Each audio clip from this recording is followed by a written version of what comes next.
O'er the wild windy sea, I can hear her calling to me. So let's heave away, haul away, and fill our eyes with the shore. Calls to friends, sail and light, and a tale to brighten the night. So heave away, haul away, and heed the siren song.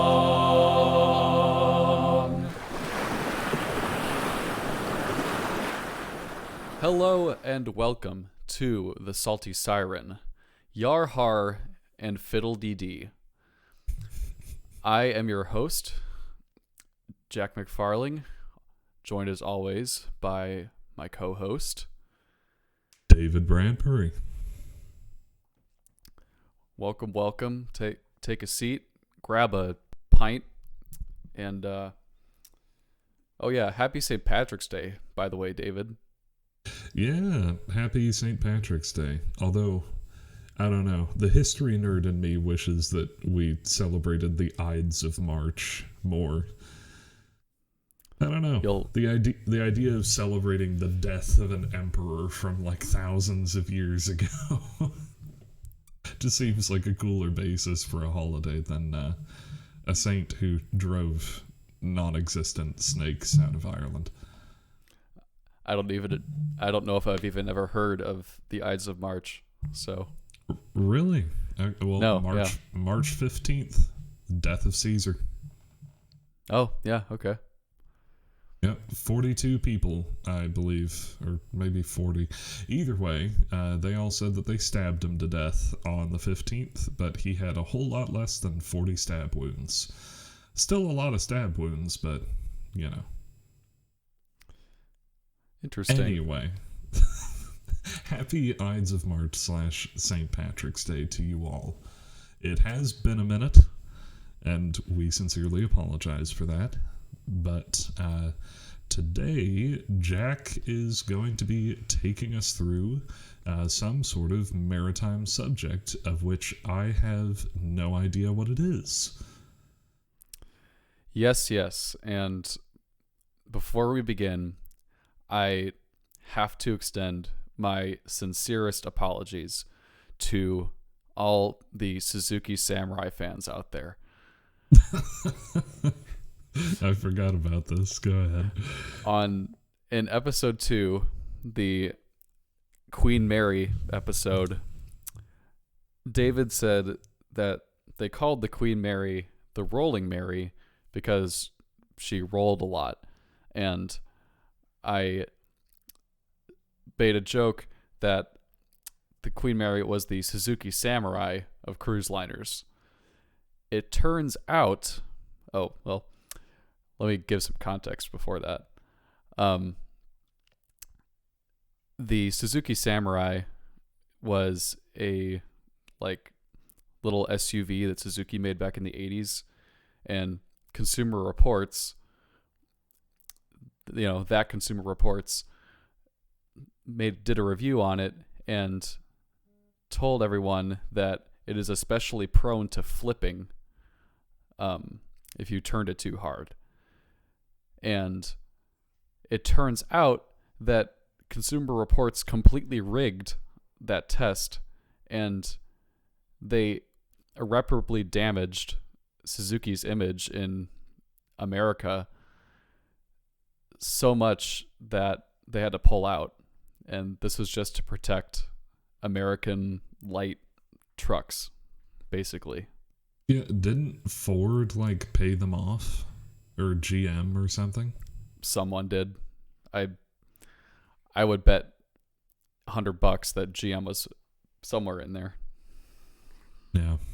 It's messed up because I know it's the 80s, but I actually, through my dad, use Consumer Reports for general knowledge on a lot of things. And so I was like, dang, that's kind of disappointing to know that they're not actually as impartial as they make themselves out to be. Who knows? Yeah. Maybe they've gotten better, but yeah, who knows? It was a long time ago. But Anyway, with that out of the way, again, apologies to my Suzuki Samurai fans. We will I'm now sure talk. they'll forgive you. I'm sure. They've been beating down my door for the past 3 months. All the comments are just "fuck you." You don't know anything about the Suzuki Samurai. No, let's get into the meat and potatoes and talk about the movie U-571 and how it holds up to the realities of submarine warfare and just general history of World War II. Ooh, I'm actually excited for this topic. I have actually been on a U-boat, so I will have sort of a personal ability to verify some of this. Granted, it's U-505 in Chicago for any of those who want to go visit it yourself. But yeah. Ooh, then you'll be excited to hear about the U-505 in this episode. Oh, hell yeah. All right. Yeah. So we have a first-hand source here. David has been on the boat. I have, yeah. Walked all around it and inside it.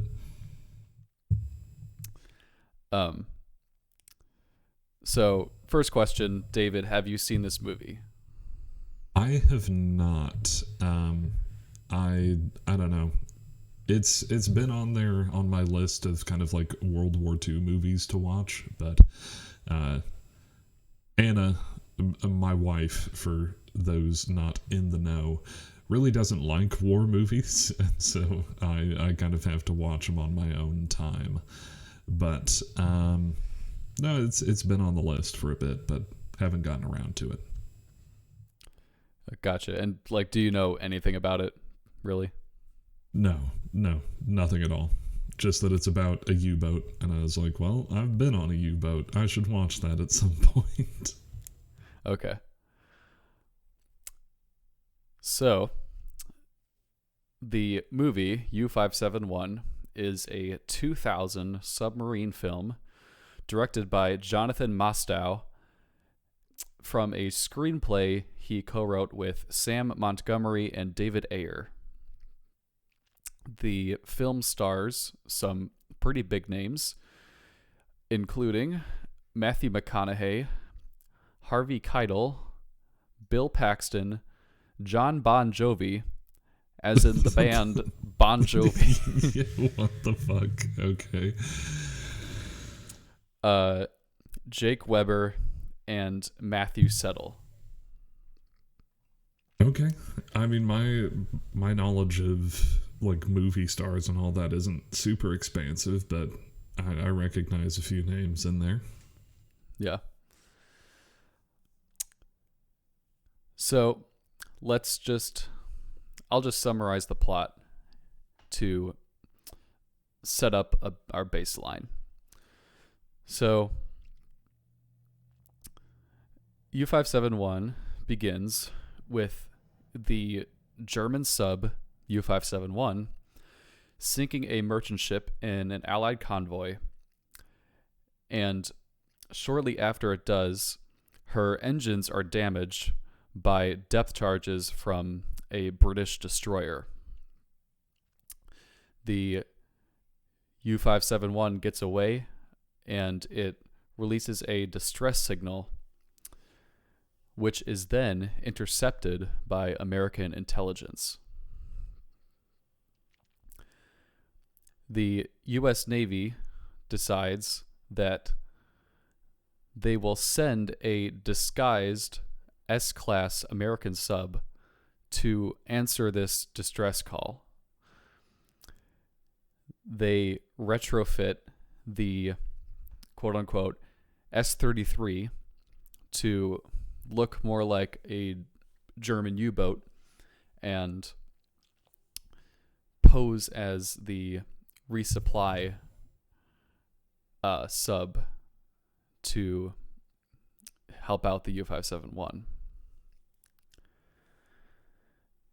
The goal of the crew is to pose as German soldiers, board the U-571, and steal the Enigma coding machine. Okay. At first, this plan goes fairly well. They get on board. They start gunning people down with submachine guns firing at the hip inside a submarine. Yeah, good plan. Good plan. And, they're wreaking havoc. So they take control. They kill all the Germans, basically. Grab the Enigma machine and set charges to scuttle U-571. They're about to scuttle it and return to their own sub when the disguised American sub just suddenly blows up. A torpedo strikes it, and it turns out that the real German resupply sub just arrived. So the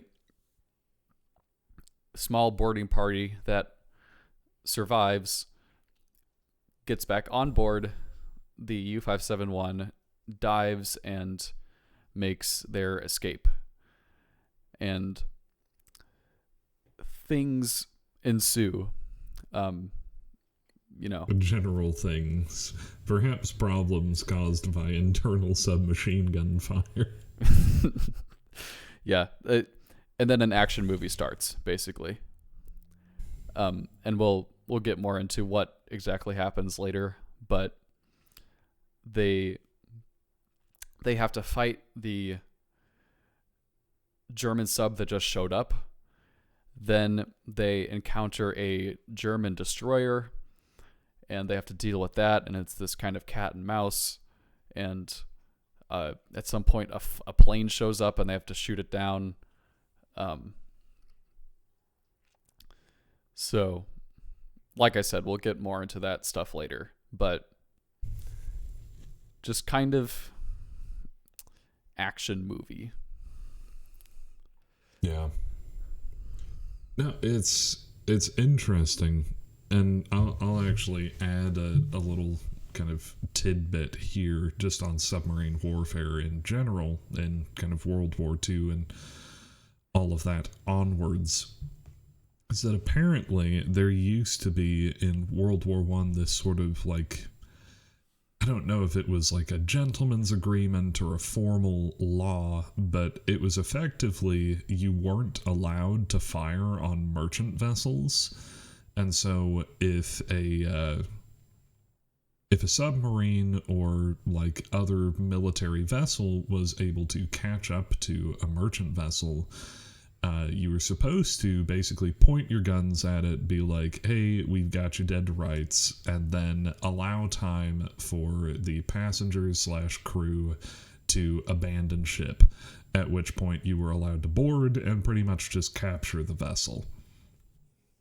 And it wasn't until like the later years of World War I where Britain, once again coming in as we would be the bad guys of history if it weren't for the Germans, started making Q ships that were merchant vessels where some of the storage on the deck and sometimes below decks would be carved out and replaced with really well-hidden naval guns, so that German submarines would pretty much pull up, point their guns at them, and be like, all right, let's give them time to evacuate.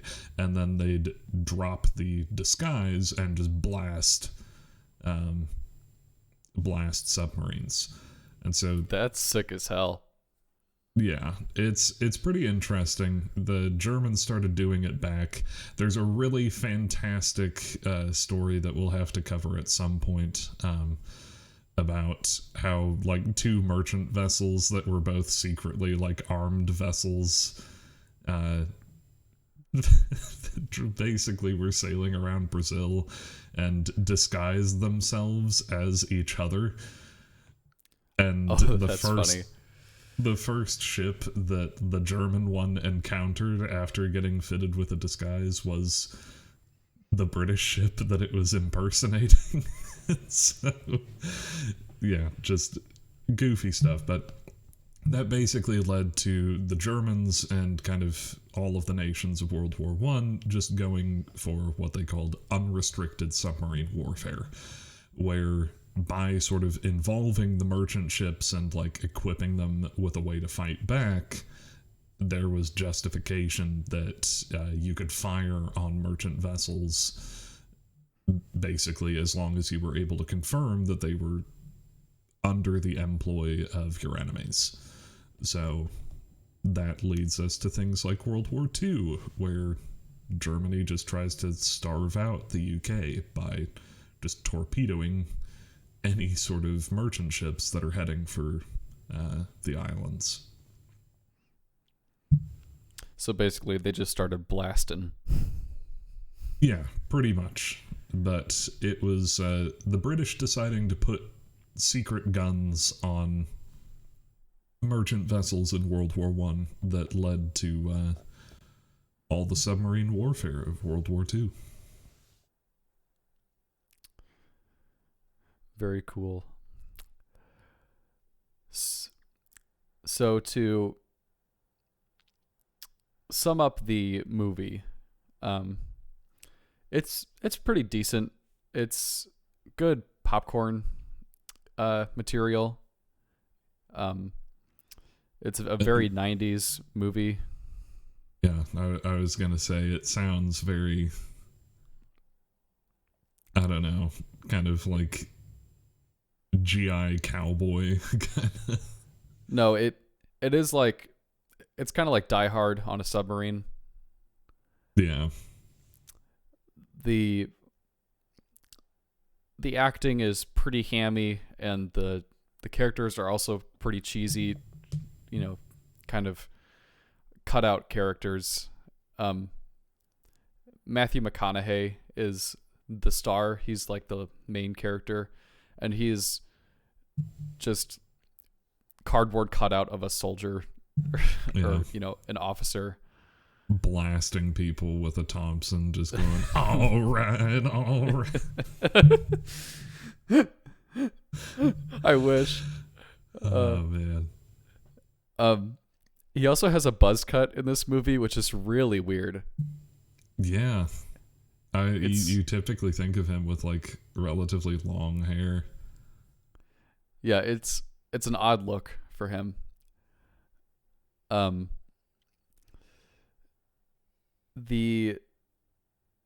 we talked about guns blazing. I don't know exactly how I would, commandeer a submarine, because I've never done it, but I don't think I would do it the way they did. Pretending to be another vessel so they can get close enough to board it? Or Tommy guns on the internals? On the internals, shooting at the hip. Yeah. That's more what I'm talking about. Yeah, not the greatest plan with a whole lot of... Because, I mean, like, having been on the thing, there are just, like, pipes and, like, vital parts everywhere. Yeah, just exposed. Yeah, it's like helicopters in a way, that just, like, so much of the thing is, like, integral to it functioning that you just really don't want to damage it if you can help it. Yeah, and to be fair, the plan was for them to board, get the Enigma, and then scuttle it. So they did not plan on sailing away in it later, but I digress. Yeah, true. Um, there is one particular scene where the U-571 is being bombarded by depth charges from the destroyer that's chasing them. And this scene goes on for so long. It is like a minute and a half of the same shot. Yeah, just explosions, and basically the same shot of the camera shakes super violently, the crew members fall over, pipes are breaking and like leaking, and you know how in movies the gauges on things, the glass will break on the gauges. Yeah. Which is complete horseshit. Just that over and over again. It goes on for so long, and it is so loud, and I almost bust out laughing because it's just goofy. Yeah, it's like some shit out of what's that movie with Leslie Nielsen? The Naked Gun. Yeah, The Naked Gun, where just like explosions going on for like way too long. That feels like that type of humor. Yeah, it does kind of have Naked Gun vibes to it. I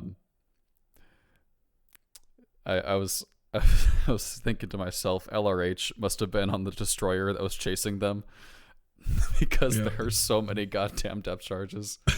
Just dump them all. We'll get them.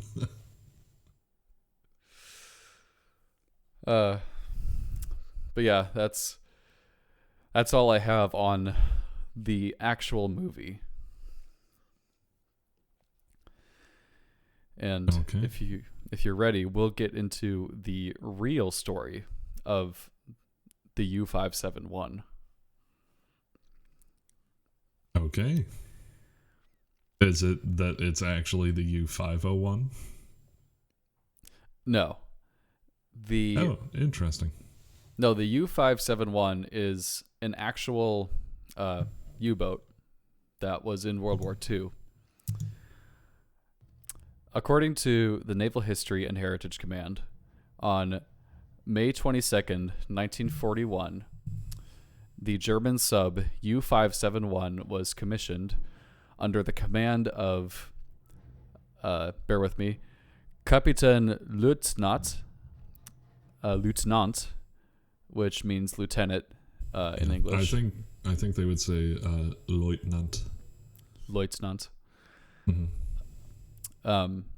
It was under the command of Kapitän Lieutenant Helmut Müllmann.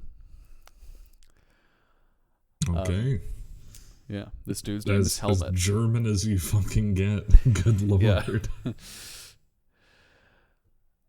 And over the course of this sub's career, it had a total of 9 successful patrols in the Arctic, the North Atlantic, and the Central Atlantic. By successful, do you mean that it just returned, or successful as in it found and sank vessels during those patrols? Found and sank. Okay, so yeah, she'd seen action. Yeah. Unfortunately, the story of the U-571 isn't super interesting on a surface level.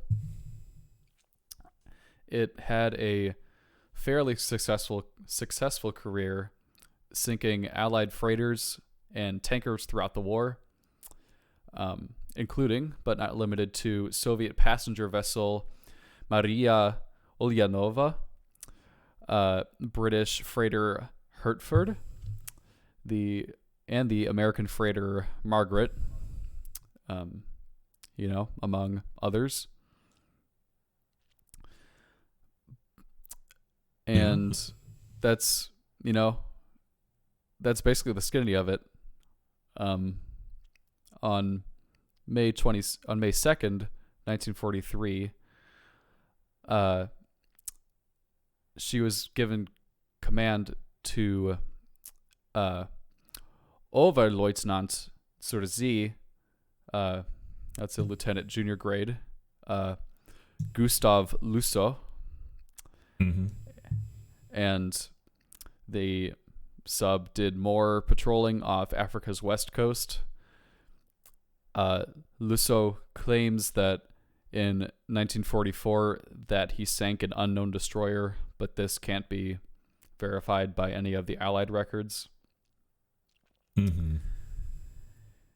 And then in January of 1944, in the North Atlantic, the U-571 sank on its 11th war patrol after fighting on the surface with an Australian Sunderland aircraft from the RAFF 461 Squadron. On the article I was reading, there weren't too many details about what exactly happened. Yeah, I mean, on like aircraft at that time, depending on what it was, like some of them had like pretty solid sized cannons on them, especially if it was like an interceptor, something designed to take down bombers, or if it was just like a dive bomber or whatever and hit it with like a torpedo or a bomb or something. But even if it's got a big enough cannon, I'm sure it could have like shot one of the ballasts or something and really messed it up. Yeah, punch enough holes in the in the boat, and you've got yourself a win. Yeah, especially from like above too.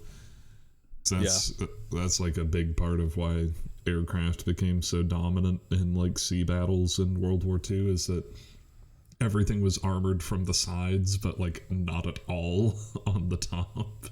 So if you could plant a bomb like pretty much straight down, like you could really fuck up just about any vessel out there.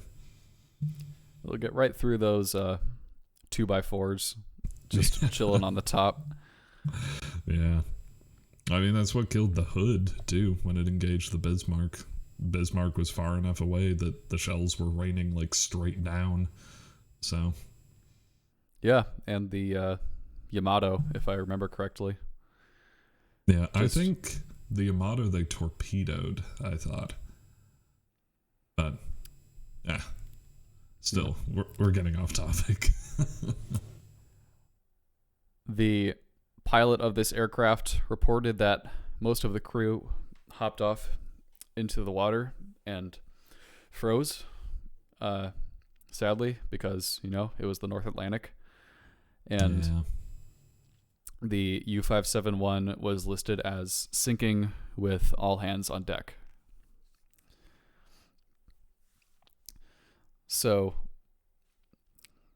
that's basically it. The real U-571 was a fairly successful, sub, and it, it was sunk. Yeah, that's nothing super exceptional, but still successful career. Yeah. So, as you might have guessed, there are other events during the war that actually were inspirations for this movie. And, the movie doesn't exactly follow a completely historic through line. Yeah. It's really more historical fiction than anything. It is loosely based on several different events involving German subs during World War II, including the subs U-110, U-570, U-559, and U-505. Oh, maybe it is 505 and I've been funking it up this whole time. I think it is, yeah. Yeah, I'm pretty sure it is. We'll get to it. All right. So, well. Yeah. So during World War II, British and American naval forces boarded several German subs after they were either damaged, scuttled, or surrendered. And the movie seems to be kind of cherry-picking little things from each of these stories. So we'll start with U-110.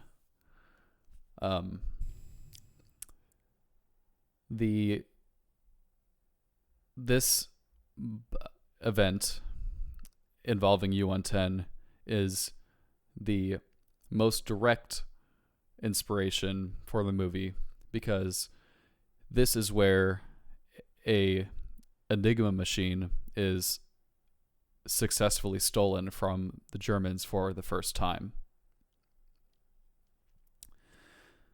So, on May 9th, 1941, 3 British destroyers, HMS Bulldog, HMS Broadway, and HMS Aubrietta, attacked U-110. The sub was heavily damaged, and the German crew abandoned ship and just peaced out. I'm sure some of them surrendered. Once they had a boarding party from HMS Bulldog went aboard and recovered a working Enigma machine, its cipher keys, keybooks, and other cryptological information.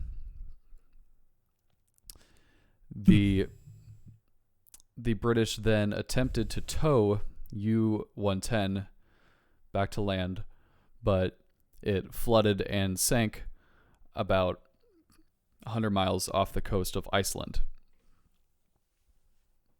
Dang.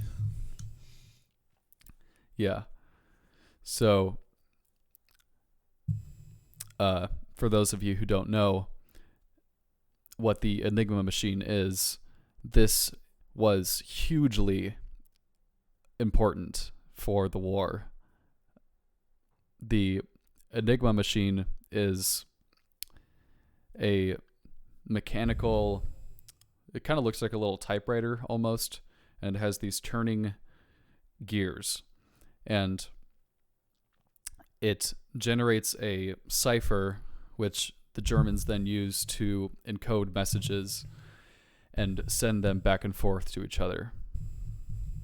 And for, up until this point in the war, 1941, the Allies had no clue what the Germans were saying.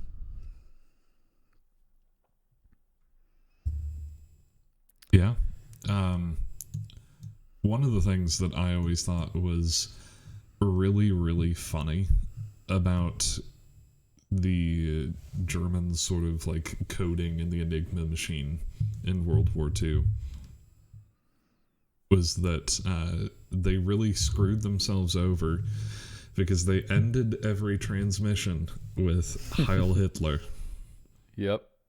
And so for the code breakers in the UK and the US, it was like, well, okay, anytime we get a message, we can figure out at least all of the letters contained in that phrase by just, like, knowing that that last line is Heil Hitler. Yeah. Probably the biggest plot point in the Imitation Game. If you've seen that movie. I have. It's very good. About Alan Turing, who not only was, a key player in cracking the Enigma code, but basically the father of early computer science. Yeah. In the field of computer science, there's something called the Turing Award, and it is the most coveted award you can get in the field of computer science. Mm-hmm. Yeah, I mean, he was just huge to the British code-breaking efforts, and they effectively drove him to kill himself because he was gay. Yeah, Imprisoned him and used all sorts of chemicals on him and stuff like that. Messed up stuff. Yeah, it's a bummer. But so the U-110, they boarded it, got the Enigma, huge turning point in the war. We'll now move on to U-570. On August 27th, 1941, an inexperienced German crew on board the U-570 surrender their boat to a British aircraft in the North Atlantic. It doesn't go too much into why, but they just surrendered. While under escort back to Iceland, the German crew threw the Enigma machine and all the code books and keys overboard, which was a good move. Yeah, I would say so. The sub was then studied by the British in Iceland, and it was later recommissioned as the British submarine HMS Graf. Yeah. And, this was obviously hugely valuable because the British could learn how deep and how fast the German subs could go, as well as, adding a sub to their fleet. Yeah. No, I mean, Britain, at least in like the Napoleonic Wars and things like that, kind of made that their thing, that they would just try and capture as many vessels as possible. There was some joke at the time that was effectively like the French make the best ships in the world and Britain uses most of them. Yeah. No, it is interesting too, because the Germans were really bad about, like, they would code name things and like code things in way too descriptive of ways. Like almost always the code name for something was like kind of a hint as to the actual purpose of what the project was. And like the one that I can think of in particular is that the Germans were using this like radio beam system to align their bomber squadrons over key targets in the UK. And the tower that they were using to do it, officially called Y-Gerät, was basically using like a singular super powerful like concentrated beam, and all of the bombers were equipped with the ability to, like, they would basically start receiving a transmission that they were on target if they were aligned with the beam. And so it was really, really good at like keeping bomber squadrons on target. They didn't drift off course, anything like that. But the British figured out what the hell it did because it was referred to as Project Wotan, which is the German version of Odin, who only has one eye. And so they realized that it was a single super powerful beam being projected, thus Wotan, single beam, and that they could throw off the bombers by countering with their own beam that relayed the same message but was aligned with, like, the countryside.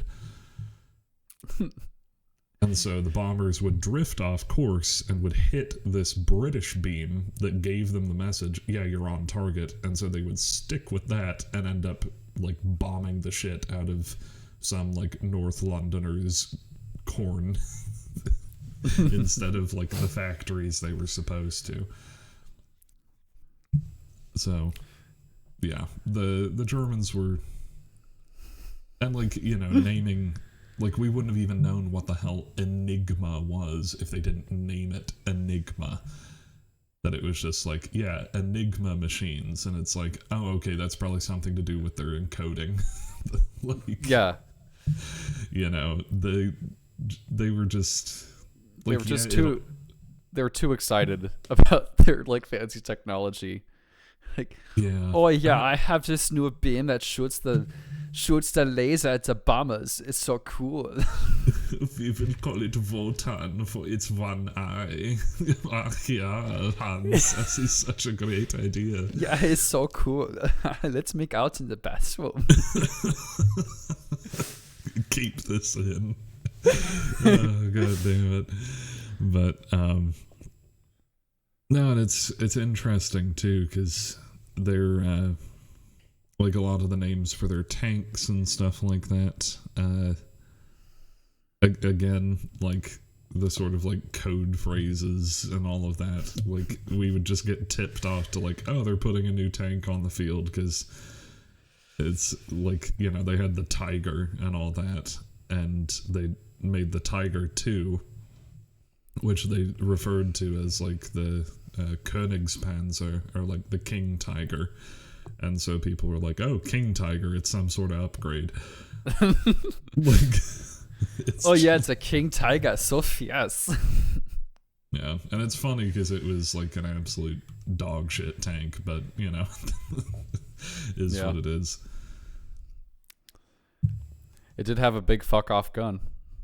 It did. And that was, I don't know. We're a naval history podcast, so we'll stick to that. But I don't know. I watched a video pretty recently on how, like, a lot of sort of, like, German technology and superiority has been, like, mythologized. And that a big part of it was Operation Paperclip, where the U.S. tried to, like, poach as many German scientists as possible.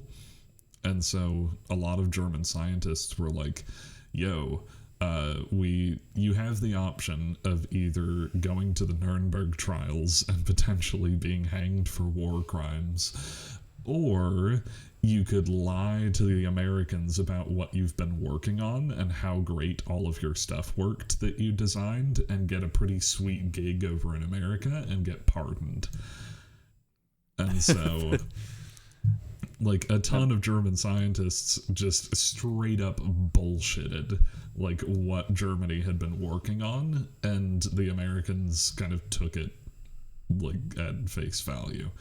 Or we just didn't care, even if we knew they were lying. We didn't want them to go and work for the Soviets and potentially make that technology that we think is bullshit work. So... yeah, that is a good strat. Yeah, politics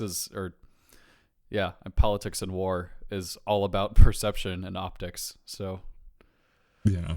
So it's, I don't know, it's fascinating to me because a ton of people were like, oh, the Panzer was like, Shermans could not penetrate it. And it's like, I mean, yeah, they couldn't penetrate it from a range of like over 2,000 meters, but like, you know, if it was just flat straight toward, like, I don't know, just that people were like, they couldn't deal with it. Like, the Panzer was this super tank, and it's like, and why is there like only one functioning one left? Yeah. All the rest got blown to fuck, you know? And just fucking JoJo's Bizarre Adventure von Stroheim. Yeah, like, German superior technology. German technology. No, Anyway. Very, very off topic, but U-boats. Anyway. So, the U-1110, they boarded, they got the Enigma. The U-570 surrendered.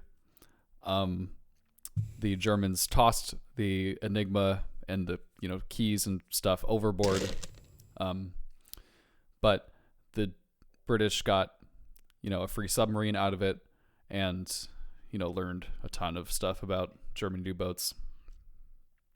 Which brings us to U-559. On October 30th, 1942, U-559 was damaged by 5 British destroyers in the East Mediterranean. Just kind of getting clobbered. Yeah, it's like fucking just confused German screaming. Death charges are going off. The captain was killed, and the crew abandoned the U-boat. So, much like the U-110, a British boarding party from the HMS Petard, can't make those names up, entered the sinking ship to recover any Enigma-related things they could. They got the signal key books, but sadly, 2 British sailors drowned trying to remove the actual Enigma machine. Dang.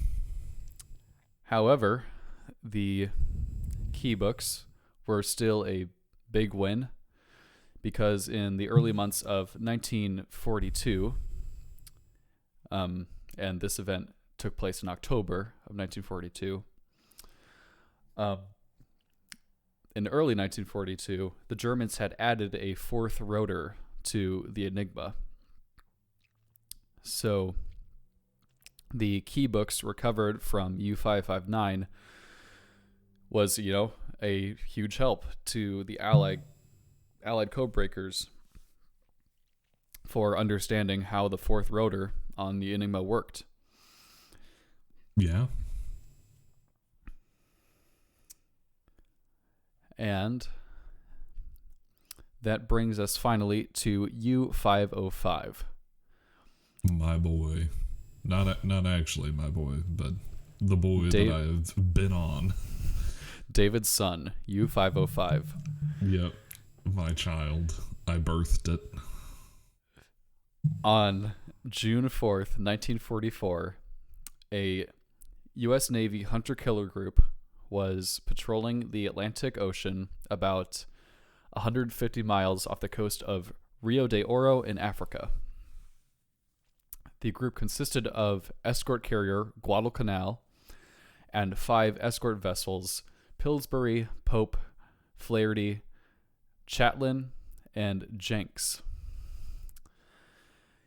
The group then encountered U-505 and started blasting. After the attack, as a familiar theme, the Germans abandoned the sub, but not before setting scuttling charges and pulling plugs in order to sink the sub. Yeah. Pillsbury. Oh, go ahead. No, you go. I have actually put my hands on the plug that they pulled to try and scuttle the ship. Cool. What was it? It was basically just like a big metal kind of almost gear-like disc. And I don't know if you're getting to this bit or not, but the Germans had basically like pulled out this plug so that it would start flooding. And then instead of like carrying it out of the ship with them and just like tossing it into the ocean, they just said, "This bitch empty, yeet," and like hurled it further into the submarine. And so when the U.S. Navy got on board, they were like looking around trying to like grab what they could, and one of the Marines on board literally kicked it under the water and was like, "Oh hey, the plug." And they just put it back in. Not a great move. Understandable, but not a great move. Yeah, probably should have taken the time to just carry it out with you. But yeah. So, as David alluded to, the Pillsbury sent, also, by the way, what a terrifying name for a ship. They sent in a group of doughboys. The Pillsbury sent an 8-man boarding party of doughboys to the sub, led by Lieutenant Albert L. David. Despite the probability of the sub sinking, or not knowing what kind of resistance they would meet, or it blowing up at any moment. So, that took some balls. Yeah, definitely. When they got there, they found the sub was completely deserted, except for one dead guy. They then gathered charts, code books, and papers, and they started disconnecting all the charges, closing valves, and plugging leaks with the plug that the Germans so kindly had left behind.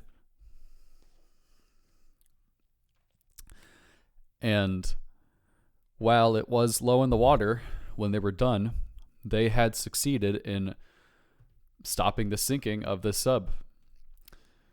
So, I guess the Germans just did a shitty job scuttling their ship. Yeah. I wonder if they just like set the timers for way too long on the scuttling charges, or... Yeah, I guess so. I don't know. I've also heard a theory tossed around that like German ammunition and like bombs and a lot of other stuff had like a pretty high failure rate because they were effectively using slave labor for a lot of it. And so a lot of the people at like internment camps and work camps were intentionally sabotaging as much of it as they could.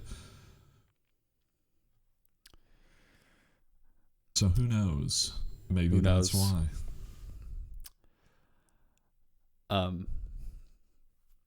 For leading the party and his role in the operation, Lieutenant David, leader of the party, was awarded the Medal of Honor. Yeah, I mean, I feel like that's deserving of it. Yeah, definitely. You're just like, I'm gonna yeet myself onto this ship that I fully expect to blow up at any second. Yeah, pretty cool. So, those are the events that U-571 will kind of pick and choose from, as we will see.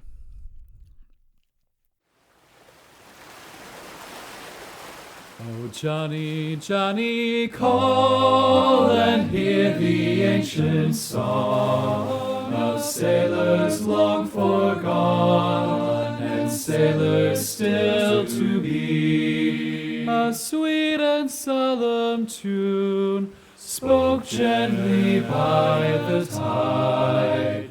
Oh, Johnny, Johnny, fall, join the song.